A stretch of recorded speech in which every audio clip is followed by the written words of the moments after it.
Saludos y bienvenidos, comienza aquí Mangas Verdes. Esta semana volvemos con más información medioambiental para que os podamos contar todo lo bueno que hay, todo lo último que hay, todo lo interesante que hay en torno al mundo verde. Esta semana centrados especialmente en el asunto de la biodiversidad, del control de la fauna silvestre de una manera o de otra. Enseguida entramos a diseccionar el asunto. Hoy contamos con la realización técnica de Esteban Novillo y en nombre de la redacción nos saluda Pedro Pablo May.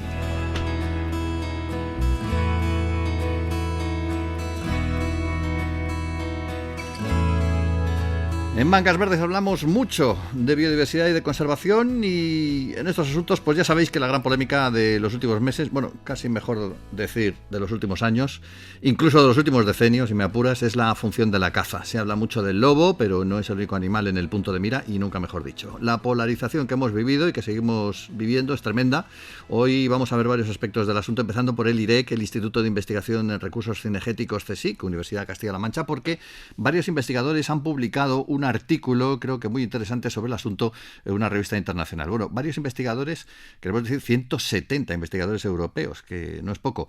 El título es Más ciencia, menos dogma, la solución a la polarización en torno a la verdad de la caza. Una petición internacional para reforzar el papel de la ciencia frente a la desinformación y los discursos polarizados en torno a esa gestión, la de la fauna silvestre. Jaime Rodríguez es el primer autor de este artículo. Le tenemos ya con nosotros en el programa. Saludos, bienvenido, Jaime. Hola, buenos días. Una de las primeras cosas que nos gustaría resaltar es esa denuncia del desprestigio de la ciencia que se hacen en el artículo, de los hechos probados ante las posturas extremas de ambos lados. Parece que ahora lo que está de moda es quedarse en el blanco o en el negro, dejando aparte los grises, ¿no? Sí, así es. Nosotros, por desgracia, es algo que sufrimos en nuestras carnes desde hace ya pues unos 6 años, que el IREC empezó a darle con fuerza al tema de la divulgación científica, de la difusión de la ciencia que hace la institución y sus investigadores. Y bueno, pues os podéis imaginar, ¿no? Abordamos temas que son bastante conflictivos, no solo el tema de la gestión cinegética, sino muchos otros aspectos vinculados con la conservación de la biodiversidad o con la gestión de otras especies de fauna no cinegética. Y bueno, pues constantemente nos enfrentamos a situaciones bastante desagradables en las que, bueno, estamos viendo que una parte de la sociedad, esta sociedad de los extremos que mencionamos en nuestro artículo, pues desoye por completo los resultados de la ciencia para apostillar opiniones que en muchos casos no tienen ningún fundamento científico, y eso pues claro, hoy en día con las redes sociales de por medio pues es algo que se extiende y que contribuye a que esta polarización se extienda en la sociedad. En todo esto, yo creo que ha desempeñado un papel importante la digitalización de la sociedad, ¿no? Esto de que ahora, gracias a las redes sociales, se haya convertido Internet en un gran patio de vecinos y cada uno opina lo que quiere, sobre lo que quiere y como quiere, ¿no? Me va usted a decir a mí que no sé yo lo que digo, ¿no? Sí, así es. Aquí, antes las opiniones las dabas en casa, las dabas con los amigos, las dabas en el bar tomándote una caña o un refresco con los amigos y ahí se quedaba, ¿no? Hoy en día eso ha cambiado por completo. Hoy en día cualquiera puede exponer su punto de vista ante cualquier cosa en las redes sociales, que es público, que lo ve mucha gente. Y bueno, creas que no, esto también, cuando esas opiniones no están fundadas en estos casos tan importantes, ¿no? Que en los que la ciencia es fundamental, pues bueno, contribuye a que esa desinformación se extienda como la espuma. ¿Cuáles son los principales prejuicios, las principales creencias que tienen, estos dos bandos que están en liza? Bueno, pues en el ámbito de la gestión cinegética o de la caza como actividad recreativa, que como bien sabéis hoy en día la sociedad está cambiando, es cada vez pues una sociedad más urbana, cada vez menos conectada con el medio rural, con el campo, ¿no? Y con sus actividades más tradicionales o incluso con su aprovechamiento, ¿no? De los recursos naturales, pues digamos que son temas que la ciencia intenta ayudar a gestionar de forma sostenible, y lo que la ciencia indica es que en todos estos ámbitos y en muchos otros ámbitos medioambientales, casi prácticamente cualquier tema tiene resultados en una amplia gama de grises. No hay un blanco y un negro casi nunca. Todo depende de los escenarios en los que se da una casuística concreta, ¿no? Y en este caso la caza es uno de los temas más controvertidos. Obviamente, dentro de todo este amplio abanico de grises tenemos a la mayor parte de la sociedad, por suerte, pues una sociedad sensata, consecuente, responsable, que intenta documentarse antes de adquirir una opinión concreta sobre algo, pero tenemos los extremos en los cuales, pues bueno, casi no les interesa realmente lo que dice la ciencia, se interesan básicamente por, pues bueno, hacer prevalecer sus opiniones, sus puntos de vista, sus ideologías, y para ello incluso llegan a utilizar pues medias verdades, tergiversan los resultados de la ciencia con el fin de intentar llevarse a la gente a estos extremos, ¿no? Y nosotros desde una institución científica, independientemente del tema de que se trate, ¿no?, consideramos que esto pues es un drama, ¿no? Para nosotros es un drama que la gente no escuche la ciencia o que desde los extremos se intente banalizar de alguna manera a la ciencia cuando ésta obtiene resultados que no encajan con tus convicciones. Cuando hablamos de extremos nos referimos pues desde los que están absolutamente en contra hasta los que creen que es la salvación del mundo rural, digamos. Claro, pues para que te hagas una idea, por ejemplo, en el extremo más pro caza, pues es, bueno, para ellos es prácticamente un dogma el decir que la caza es pues la salvación del desarrollo rural, que la caza es súper importantísima para el control de las poblaciones de los ungulados o de otras especies, que es fundamental para mantener el equilibrio de los ecosistemas. Y bueno, en el otro lado tenemos el otro extremo, que es el que dice que la caza es una actividad que ya está pasada de moda, que se debería dejar de hacer, que incluso es la causa de extinción de muchas especies. Todo esto son verdades a medias o verdades muy subjetivas que reman hacia pues las creencias o las ideologías de cada extremo y que para nada tienen o que para nada escuchan a la ciencia a la hora de promulgarlas. ¿Tenéis apoyo de las administraciones? Porque claro, al final lo importante aquí es cuál sea la normativa vigente, pero si hay mucha gente que empuja hacia un lado, puede acabar cambiando la ley de una manera o de otra. Bueno, pues también supongo que la audiencia sabe que la caza es un tema tan polarizado que en ambos extremos pues tiene bastante empuje de asociaciones, fundaciones que intentan que la legislación cambie a favor de sus intereses, ¿no?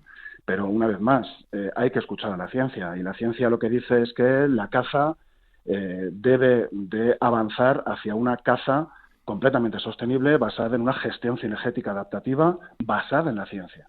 Uh-huh. Eso es lo que te iba a preguntar ahora, el futuro de la caza, ¿cómo lo ves? Bueno, pues ya te digo que la ciencia avanza en ese sentido. Es decir, la sociedad cada vez entiende menos la caza recreativa tal y como se conoce hasta ahora. Y la ciencia nos estaba dando resultados que podrían permitir hacer que esta caza fuera perfectamente sostenible en todos los ámbitos de la palabra sostenibilidad, ¿no? En el ámbito medioambiental, socioeconómico y cultural. Entonces, yo creo que desde ambos extremos se podría escuchar un poquito e intentar, bueno, gracias a estos resultados, que además son transparentes, que además son objetivos, pues mantener unas discusiones tranquilas, intentar obtener un punto medio de encuentro, ¿no?, un punto de entendimiento y al final remar todos en esta dirección, ¿no? Siempre en apoyo o basándonos en los resultados que nos da la ciencia para todos. Falta quizás a lo mejor un gran foro, ¿no?, para ponerse de acuerdo donde estuviera la posibilidad de hablar, de participar todos estos científicos y exponer un poco más en detalle sus resultados, ¿o no? Bueno, estos foros existen. De hecho, hay congresos, hay debates, hay diferentes eventos en los que estos temas llegan a discutirse y en los que se encuentran pues diferentes expertos de todos los ámbitos en los que se discuten estas cosas. Lamentablemente, muchas veces al final, pues digamos que a la hora de tomar las decisiones, ¿no?, gestores, políticos, etcétera, pues bueno, la ciencia al final es algo que se queda también en segundo plano. Por desgracia lo hemos visto con muchos ejemplos recientemente.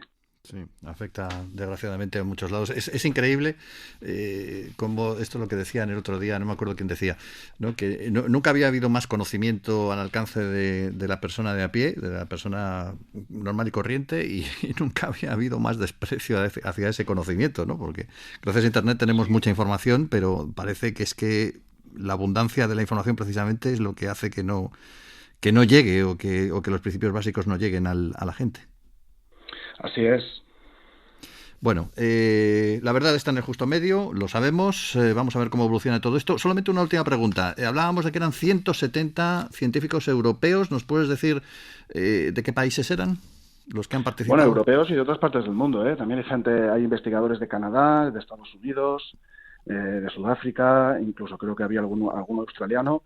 Nosotros lo que hicimos cuando decidimos preparar esta publicación, pues fue intentar, pues bueno, buscar el apoyo, porque al final esto se trata de defender la ciencia, ¿no? En torno a temas concretos que nos afectan a todos. Uh-huh. Y bueno, pues intentamos buscar el apoyo haciendo un llamamiento a la comunidad científica y obtuvimos en poco menos de un mes ese número de apoyos, que ya te digo que están repartidos por todo el mundo. Sí que la mayoría son europeos, pero también había investigadores de otras partes del mundo. Pues eso es importante, resaltarlo, que no son 4 científicos de aquí, de al lado, sino que son de todo el planeta y todos piden ese respeto por la ciencia. Jaime, gracias por habernos acompañado en el programa y seguiremos pendientes de las publicaciones vuestras para ver cómo evoluciona el asunto. Muy bien, muchísimas gracias. Mangas Verdes, reflexiona.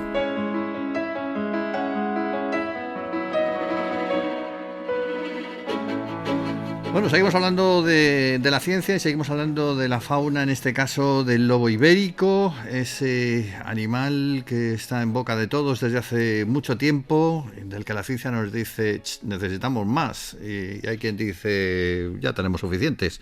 Se han organizado varias cuestiones a lo largo de estos últimos meses en defensa del lobo ibérico, desde manifestaciones hasta actividades de todo tipo. Y el próximo fin de semana hay otra que está en marcha, organizada en este caso por WWF España. Va a ser el próximo sábado con un despliegue especial de una cabeza del lobo ibérico, ese animal que es tan emblemático, no sé yo si tanto o más que el lince para lo que es la cultura de la fauna silvestre española. Nos lo va a contar Luis Suárez, que es el coordinador de conservación de WWF. Luis, saludos, bienvenido. Hola, ¿qué tal? ¿Cómo estás? ¿Cómo va a ser este acto que vais a organizar el próximo sábado en Madrid?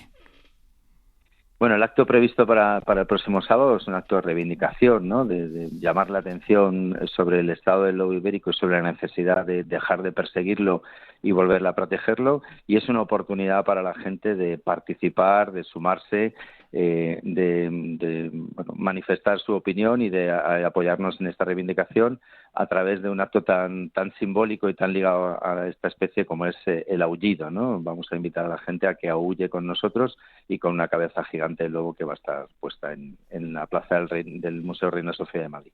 Uh-huh. Esperáis, imagino, bastante asistencia porque en principio tenéis actividades además para adultos, para gente más joven, para los pequeñajos también, en defensa del lobo.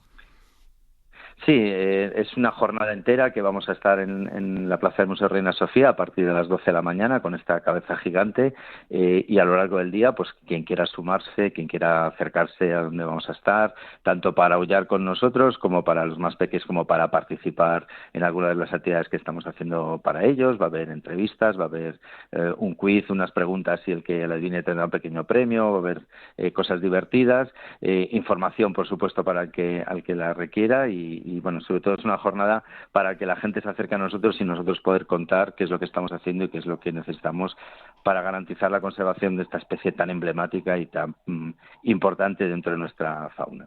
Pues haznos un spoiler y dinos qué necesitáis para la conservación de la especie. Bueno, lo primero, lo fundamental, ¿no? Que el lobo va a estar incluido en ese listado de especies en régimen de protección especial, es decir, que el lobo va a estar protegido y que no se siga matando y cazando ejemplares de lobo como se está haciendo ahora mismo, ¿no? Durante este verano hemos visto cómo se ha estado matando ejemplares de lobo en plena época de reproducción, algo que seguramente no ocurre con ninguna otra especie en la actualidad, ¿no? Necesitamos también que se pongan en marcha medidas realmente eficaces para reducir los conflictos, que pasan por impulsar medidas de protección del ganado, de prevención de ataques. Es decir, no se trata de matar lobos, sino se trata de evitar que los lobos ataquen al ganado y eso pasa por apoyar a la ganadería extensiva, porque haya mastines con los rebaños, porque los rebaños estén protegidos por la noche en cercados o en cierres, con que haya pastores presentes, con nuevas tecnologías, es decir, toda una serie de medidas que se han demostrado muy eficaces en la protección del ganado, que pueden llegar a reducir casi hasta cero los ataques y los daños, y por supuesto que en el caso que haya daños se paguen las indemnizaciones pertinentes de una forma rápida y justa, ¿no? Esto es lo que venimos reclamando desde hace años, que se invierta en la protección del ganado en lugar de ir a lo fácil y a lo que no sirve para nada, que es matar lobos. Sí, es verdad, porque además esas medidas, como bien comentabas, funcionan, y además funcionan desde hace años. O sea, es que tenemos ejemplos y tenemos casos de ganaderos que las utilizan y han reducido muchísimo esos ataques, y al final parece que hay como una especie de desidia, ¿no? De decir, bueno, total, como son ahí en el campo viven 4 personas, pues casi mejor es pegar 3 tiros que poner en marcha esas medidas de manera masiva, digamos. Sí, es fundamental, ¿no? Porque se trata definitivamente de medidas que no hemos inventado nosotros, se trata de medidas que llevan existiendo desde siglos, ¿no?, atrás. De hecho, los mastines es una raza de perros que hay tenemos 2 tipos de mastines en la península ibérica que se han criado y se han desarrollado justamente para la protección del ganado. Y son perros que exportamos a todo el mundo. Hay proyectos en los que utilizan los mastines para proteger el ganado de muchos otros depredadores, por ejemplo, de pumas en Latinoamérica, por poner un ejemplo, ¿no? Con lo cual es algo que ya está muy inventado. Sabemos que si hay una protección del ganado, sabemos que si el ganado se mete en una zona protegida por la noche con presencia de perros y presencia humana, los ataques son mínimos, ¿no? Pero claro, eso requiere esfuerzo, requiere sobre todo medios, requiere más gastos, y somos perfectamente conscientes que eso hay que apoyar a una ganadería que en muchos casos, sobre todo en el caso del ganado menor, está al límite, ¿no? Es decir, que no le salen las cuentas. Si le metemos una carga mayor, pues no van a poder adoptar esas medidas. Por eso es importante que haya políticas públicas de apoyo a esas medidas, no solo digamos económicas para cubrir los gastos, sino también de apoyar, de dar consejo, de poder facilitar el papeleos y cosas por el estilo, y que haya un seguimiento, ¿no?, un acompañamiento. Pero eso es mucho más complejo y más largo y tedioso seguramente que dar una autorización para disparar a un animal y pretender que con eso se soluciona, cuando sabemos que matar lobos no sirve de nada, puesto que no reduce ni los ataques ni los conflictos. ¿Dónde habría que apretar más la clavija? ¿En la administración europea, en la nacional, en las autonómicas, en las locales? Bueno, es verdad que la tendencia en toda Europa es a reducir el nivel de protección, pero al final la responsabilidad última está en las administraciones nacionales, y en concreto en nuestro país, por tal y como están distribuidas las competencias, son las comunidades autónomas. Son las comunidades autónomas las que tienen las competencias a la hora de poner en marcha tanto planes de apoyo para la ganadería extensiva como en la gestión de la especie comunidad a comunidad, ¿no? El Ministerio puede coordinar el trabajo de todos. El Ministerio en su momento desarrolló una estrategia para la conservación del lobo y la compatibilización con las actividades tradicionales del mundo rural, apostó por esa estrategia de compatibilización, ha puesto un fondo de 20 millones de euros anuales para impulsar estas medidas, tanto de protección como de compensación de daños, que es un fondo importante porque es un fondo que debe complementar, ¿no?, los fondos de las comunidades autónomas, y desde luego es la responsabilidad de las comunidades autónomas la principal, ¿no? Y sin embargo son estas comunidades autónomas las que están yendo a la solución fácil, y las que, pues yo creo que por un conflicto más de tipo político, ¿no?, por un enfrentamiento político y por buscar sencillamente la solución fácil, las que están pidiendo constantemente más permisos para matar lobos, más libertad para poder gestionarlo de esta manera, y realmente no están apostando por las medidas de prevención, tal y como demostramos en un informe que hemos presentado este año, en el que analizamos todas las políticas de las comunidades autónomas, y se veía que aquellas que tenían más presencia de lobos estaban muy atrás en lo que es impulsar realmente una política de reducción de daños. Pues el próximo sábado, en defensa del lobo ibérico, WWF, en la plaza del Museo Reina Sofía de Madrid. Luis, gracias por habernos acompañado en el programa hoy. Muchas gracias a vosotros. Un saludo.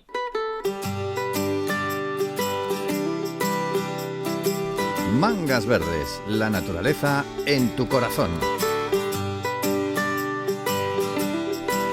Bueno, pues no podemos cerrar el programa sin hacernos eco de una gran noticia que confirmábamos hace poco, la detección por primera vez de un lince ibérico en el Pirineo, el lince secreto, como lo bautizaba la Asociación para la Defensa del Lobo y el Oso en el Pirineo, ADLO Pirineo.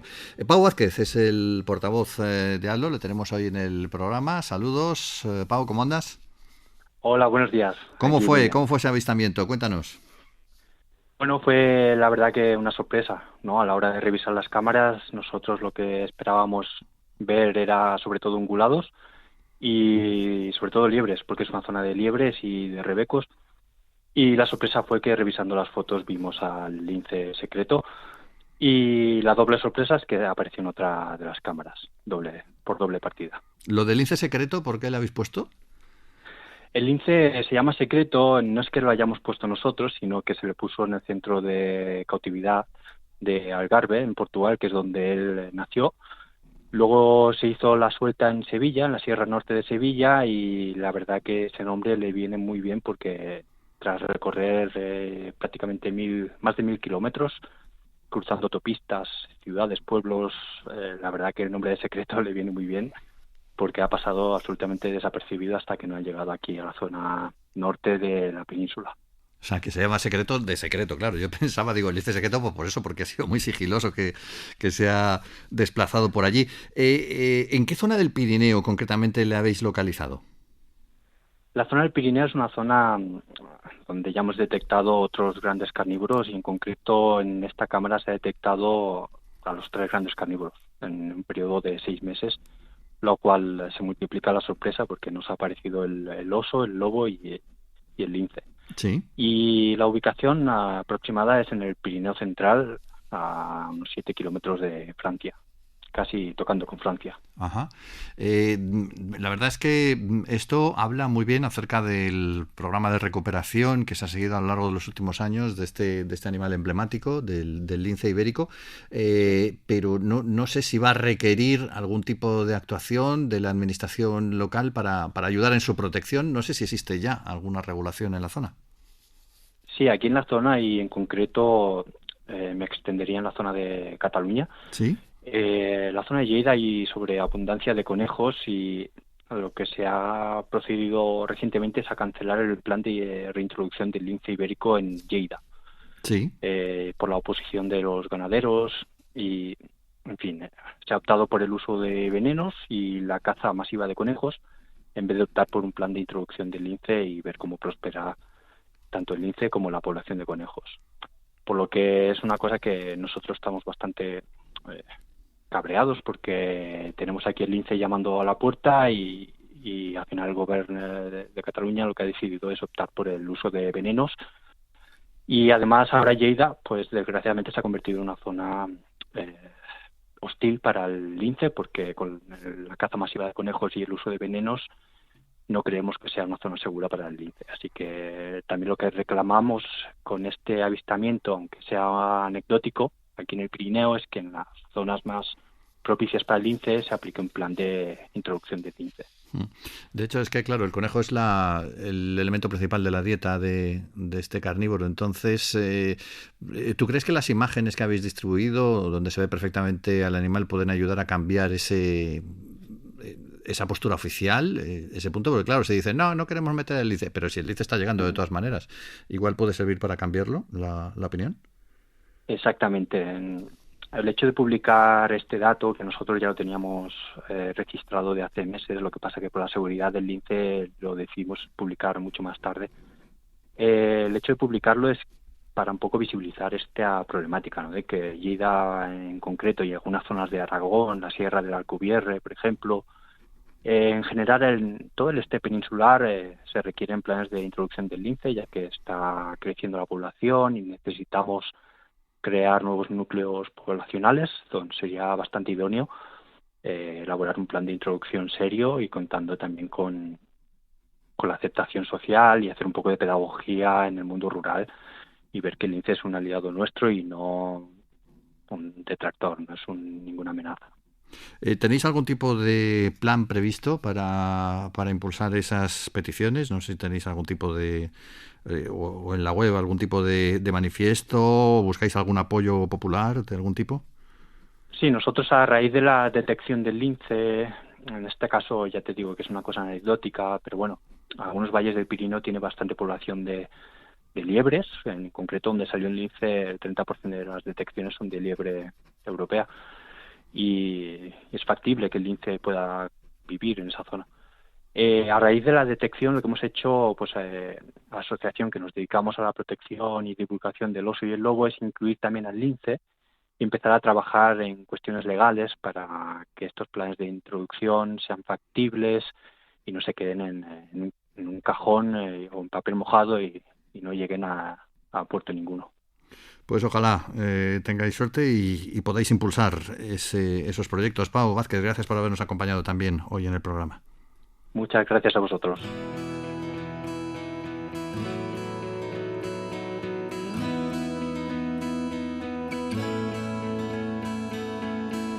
Pues hoy vamos a cerrar el programa en La Rioja. Nos acercamos hasta nuestro pueblo bonito de esta semana, es Casalarreina. Antes de ser Casa la Reina, aquello debía ser Casa Celtíbera, porque se ha encontrado algún resto de la época y bueno, luego los invasores romanos tendieron su calzada por ahí para llevar las legiones y aparece la localidad citada, aunque todavía no con ese nombre, sino con el de Narruri, allá por el año 1000. Unos 500 años más tarde fue alojamiento de Juana I de Castilla, la famosa Juana la Loca, la madre del emperador Carlos I. Por eso se supone que fue entonces cuando le cambiaron el nombre y desde entonces se llama Casa la Reina, pero resulta que Narruri en euskera significa literalmente el pueblo de la reina, según diversos investigadores. Así que estamos hablando de otra reina más antigua que vaya usted a saber quién era. En todo caso, nos acercamos a Casa la Reina, que tenemos muchas cosas que ver. El casco histórico está declarado conjunto histórico-artístico. Podemos destacar, pues por ejemplo, el monasterio dominico de Nuestra Señora de la Piedad, la iglesia de San Martín, los palacios del Marqués de Vargas, los de los condestables de Castilla, o el puente sobre el río Oja. No te vayas de Casa la Reina sin comerte sus buenas pochas estofadas, judías blancas tiernas, a menudo con codornices, su pisto con bacalao, su menestra riojana, que puede llevar borraja o alcachofa de la zona, y sus chuletas de cordero al sarmiento. Todo ello acompañado, como no puede ser de otra manera, por un vino de Rioja. En Casa la Reina terminamos. Hoy en Mangas Verdes, con la realización técnica de Esteban Ovillo. En nombre de todo el equipo de la plataforma medioambiental de la Agencia EFE os habló Pedro Pablo May. ¡Feliz semana!